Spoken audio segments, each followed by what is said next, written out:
কালিয়াগঞ্জ বিধানসভা কেন্দ্রের অন্তর্গত বিজেপির আইটি সেলের নবনির্মিত কমিটিতে সক্রিয় তৃণমূল যুবকর্মীর নাম ঘিরে চাঞ্চল্য। ঘটনা প্রকাশ্যে আসতেই সোমবার শহরের ৯ নম্বর ওয়ার্ডের তৃণমূল যুবকর্মী দীপঙ্কর বসুকে সামনে বসিয়ে শহর তৃণমূল কার্যালয়ে একটি সাংবাদিক সম্মেলন করলেন কালিয়াগঞ্জের শহর তৃণমূল যুব সহ সভাপতি রতন বিশ্বাস। উপস্থিত ছিলেন কালিয়াগঞ্জ পুরসভার চেয়ারম্যান বিশ্বজিৎ কুণ্ডু। রতন বিশ্বাস জানিয়েছেন, ২০২১ সালের বিধানসভা নির্বাচনের আগে পর্যন্ত দীপঙ্কর বিজেপি মনস্ক ছিলেন। কিন্তু বর্তমানে তিনি তৃণমূলের একজন একনিষ্ঠ কর্মী হিসাবে কাজ করে চলেছেন। দীপঙ্করেরও দাবি, একসময় বিজেপি করতাম, কিন্তু বিগত ৫ বছর ধরে বিজেপির সঙ্গে আমার কোনো সম্পর্ক নেই। ওয়ার্ডে তৃণমূলের এসআইআর ক্যাম্পে নিয়মিত কাজ করছি। কেন আমার নাম বিজেপির আইটি সেলে রাখা হলো, সেটা আমারও প্রশ্ন। গত ২৮শে নভেম্বর বিধানসভা ভিত্তিক আইটি সেলের এই কমিটি প্রকাশ্যে আসে। কিন্তু এর কাছে কোনো রকম পারমিশন বা অনুমতি ছাড়াই একে দেখা যাচ্ছে গত দুদিন আগে তৃণমূলের যে উত্তর দিনাজপুর বিজেপি বলে একটা পেজ আছে, সেখানে উত্তর দিনাজপুর জেলা বিজেপির যে সভাপতি নিমাই কবিরাজ, তার সিল সই সব প্যাডে এর নাম কালিয়াগঞ্জ বিধানসভা থেকে আইটি সেলে হোয়াটসঅ্যাপ মনিটরিং হিসাবে এর নাম এসে।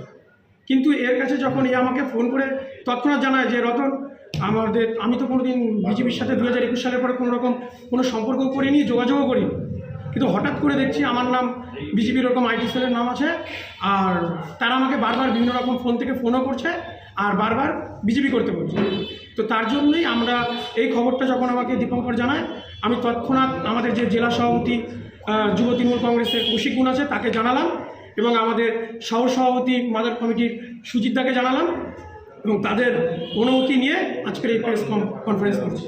উনি কি আগে কোনো সময় কি বিজেপির সাথে যোগাযোগ? হ্যাঁ, ২০২১ সালের আগে বিধানসভার আগে ও বিজেপি করত, কিন্তু তারপরে বিজেপির যে হিংস্র রাজনীতি, ধর্মের ভেদাভেদ, এই সমস্ত বিষয়ও মানে বীতশ্রদ্ধ হয়ে তৃণমূলে জয়েন করে, যুব তৃণমূল কংগ্রেস। নাম তোমার নাম? দীপঙ্কর ঘোষ। আচ্ছা, কী সমস্যা হয়েছে, কী অভিযোগ তোমার? আমার অভিযোগ হচ্ছে, আমাকে না জানিয়ে আমার নাম, আমি যেহেতু তৃণমূল কংগ্রেস করি, তো আমাকে না জানিয়ে আমার নাম ওদের হোয়াটসঅ্যাপ মনিটরিং গ্রুপে সোশ্যাল মিডিয়ার সেটাতে দেওয়া হয়েছে বিজেপি। কেন হবে সেটাই আমার প্রশ্ন। হঠাৎ করে কেন বিজেপির গ্রুপে তোমার নামটা উঠলো? সেটা তো আমারই প্রশ্ন। তুমি কি কোনো সময় বিজেপির সাথে যুক্ত ছিলে আগে? এক সময় ছিলাম যুক্ত, কিন্তু ওদের মানে আমি এক দলের জন্য প্রচণ্ডভাবে কাজ করেছি, খেটেছি, তারপরে আমি দলের কোনো সম্মান পাইনি।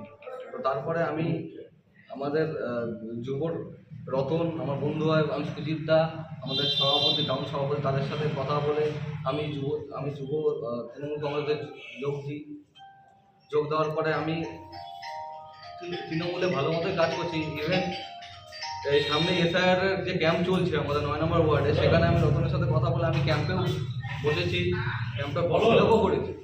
তোমার নামটা কবে প্রকাশ হয়েছে, তুমি কবে জানতে পারলে? গত ২-৩ দিন আগে প্রকাশ হয়েছে। তুমি তাদের সাথে যোগাযোগ করেছিলে যে কেন? তাদের সাথে তারপর যোগাযোগ করিনি। আমি যখনই দেখেছি, আমি নিজেও জানি না, আমি ওদের কোনো যে ফেসবুক পেজ হয় সেটা তো আমি নেই। তো আমি এরকম আমার কাছে খবর আসলো যে এরকম একজন খবর দিল, আমার এক বন্ধু খবর দিল যে এরকম তোর নাম এসেছে সোশ্যাল মিডিয়া কনভেনার হিসেবে। তো আমি সেই সময় রতনকে ফোন করি, রতন সুজিত তাকে জানাই, কৌশিক তাকে জানায়, কৌশিক, তারপর আমি আজকে প্রেসিডেন্ট করতে বাধ্য হই যে আমার নাম কেন ওরা দেবে, আমি তো তৃণমূল কংগ্রেস। তালিকাটিতে বিজেপির শহর মণ্ডল সভাপতি অপূর্ব রায় কি বলছে শুনে নিব।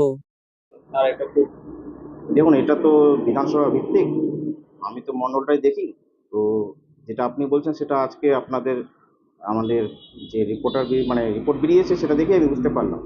তো সেটা নিয়ে আমিও উপর লেভেলে কথা বললাম। তো যেটা ওরা বলছে যে এটা কিছু কিছু কারণে তো ভুল হয়ে গেছে।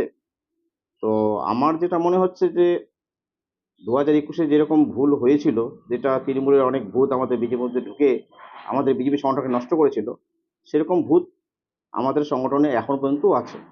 সেটা আমাদের চিহ্নিত করতে হবে এবং ২০২৬-এর পরে আসা ভালো করতে গেলে এদেরকে বের করতে হবে। তার নাম যে রাখা হয়েছে, তাহলে সেটা আপনারা কি সিদ্ধান্ত নেবেন? তার নাম তো আপনাদের আইটি সেলে রয়েছে। না, তাকে তো অবশ্যই তাকে ওইভাবে যেভাবে আছে বা এটা কে বা কার জড়িত তাদেরকে আমরা চিহ্নিত করে তাদেরকে বের করার চেষ্টা করব।